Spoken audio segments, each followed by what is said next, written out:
ममता बनर्जी की बैठक से दूरी पड़ी इतनी भारी कि दो विधायकों को पार्टी से बाहर का रास्ता दिखा दिया गया। जी हां, ममता बनर्जी ने पार्टी के दो विधायकों पर बड़ा एक्शन लेते हुए उन्हें पार्टी से निष्कासित कर दिया है। बताया जा रहा है कि इंटाली के विधायक संदीपन साहा और ऋतुव्रत बनर्जी पर लगातार पार्टी लाइन के खिलाफ जाने और बैठकों से दूरी बनाने के आरोप थे। ऐसे में सवाल उठ रहा है कि क्या टीएमसी के अंदर सब कुछ ठीक नहीं है? क्या चुनावी हार के बाद पार्टी में बगावत की शुरुआत हो चुकी है? पश्चिम बंगाल में सत्ता गंवाने के बाद तृणमूल कांग्रेस लगातार मुश्किलों में घिरी हुई नजर आ रही है। अब पार्टी के अंदर बढ़ती नाराजगी और गुटबाजी की खबरों के बीच ममता बनर्जी ने बड़ा संगठनात्मक कदम उठा लिया है। तृणमूल कांग्रेस ने अपने दो विधायकों संदीपन साहा और ऋतुव्रत बनर्जी को पार्टी से निष्कासित कर दिया है। पार्टी का आरोप है कि दोनों नेता लगातार पार्टी विरोधी गतिविधियों में शामिल थे और कई महत्वपूर्ण बैठकों में अनुपस्थित रहे थे। यह कार्रवाई ऐसे समय में हुई है जब हाल ही में ममता बनर्जी द्वारा बुलाई गई एक अहम बैठक में बड़ी संख्या में विधायक नहीं पहुंचे थे। रिपोर्ट्स के मुताबिक लगभग 80 विधायकों में से केवल 20 विधायक ही बैठक में मौजूद थे, जिसके बाद बैठक को स्थगित करना पड़ा, कैंसिल करना पड़ा। इस घटना ने पार्टी के भीतर चल रही नाराजगी और असंतोष की चर्चाओं को और भी तेज कर दिया है। संदीपन साहा पहले भी सार्वजनिक रूप से पार्टी नेतृत्व पर सवाल उठा चुके थे। उन्होंने कहा था कि बैठकों में नेताओं की बात नहीं सुनी जाती है, केवल एक तरफा फैसला ही लिया जाता है, वहां रहना ना रहना के बराबर है।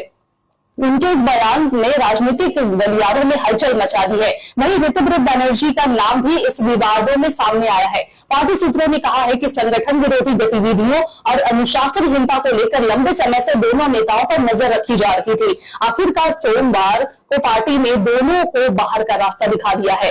राजनीतिक विश्लेषकों का मानना है कि विधानसभा चुनाव में हार के बाद टीएमसी के भीतर असंतोष लगातार बढ़ रहा है। एक तरफ नेताओं के इस्तीफे, दूसरी तरफ बैठकों में अनुपस्थिति और अब विधायकों का निष्कासन, ये घटनाएं पार्टी के लिए चिंता का विषय बनती जा रही है। अब सबसे बड़ा सवाल यही है कि क्या यह केवल दो विधायकों पर कार्रवाई है या फिर टीएमसी के अंदर चल रही है टूट की शुरुआत? कमेंट बॉक्स में टाइप करके जरूर कहिए आप अपनी राय।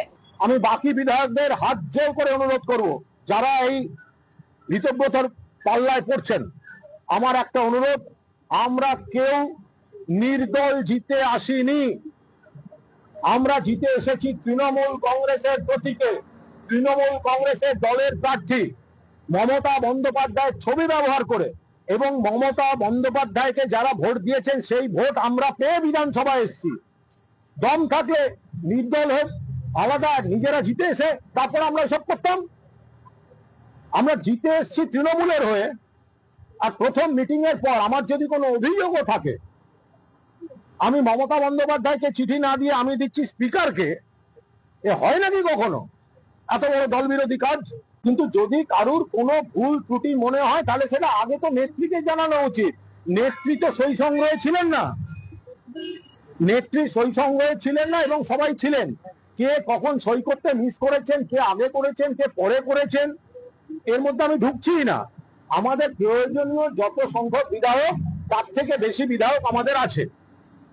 এবার এরা যদি নৈতিকতা অনৈতিকতার কথা বলেন, তো ভোটের আগে, ভোটের দিন পর্যন্ত যে তৃণমূলটা সব ভালো ছিল বলে তারা প্রার্থী হলেন, হারার পর একটা ইস্যু তারা মনে করছেন সেটা খারাপ হয়ে গেল, অনৈতিক হয়ে গেল। 20 দিন হয়নি, 20 দিনের এমএলএ তারা আজকে এই বিশ্বাসঘাতকতা। আমার নিজের এই দলের নিশ্চিতভাবে সব কাজ আমার পছন্দ নয়, আমার নিজের অনেক রাগ অভিমান আছে, কিন্তু আমি নির্দল হয়ে বিধানসভায় যাইনি। আমি তৃণমূল কংগ্রেসের প্রতীক মমতা বন্দ্যোপাধ্যায়ের ছবি লাগিয়ে ভোট করেছি।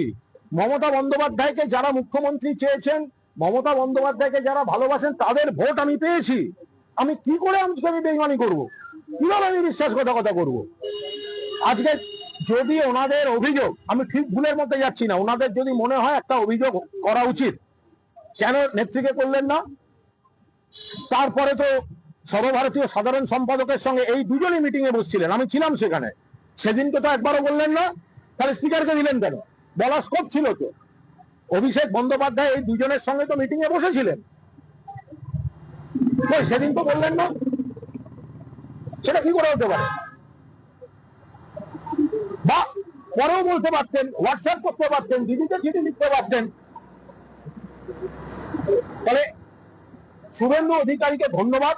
তৃণমূল কংগ্রেস বিশ্বাসঘাতকদের বিরুদ্ধে যে ব্যবস্থা নিয়েছে উনি সেটা জাস্টিফাই করে দিয়েছেন, কারণ উনিও বুঝেছেন এরা সব এখন ভালো সাজার জন্য করছে।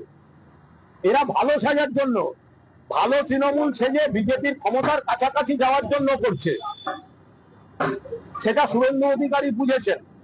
ওরা ওদের রাজনৈতিক কৌশলে এদের মদত দেবেন কি দেবেন না সে তাদের ব্যাপার, বাট শুভেন্দু অধিকারী অত্যন্ত সচেতন ভাবে নাম দুটি বলে দিয়েছেন এদের এক্সপোজ করে দেওয়ার জন্য। শুভেন্দুকে ধন্যবাদ জানাচ্ছি।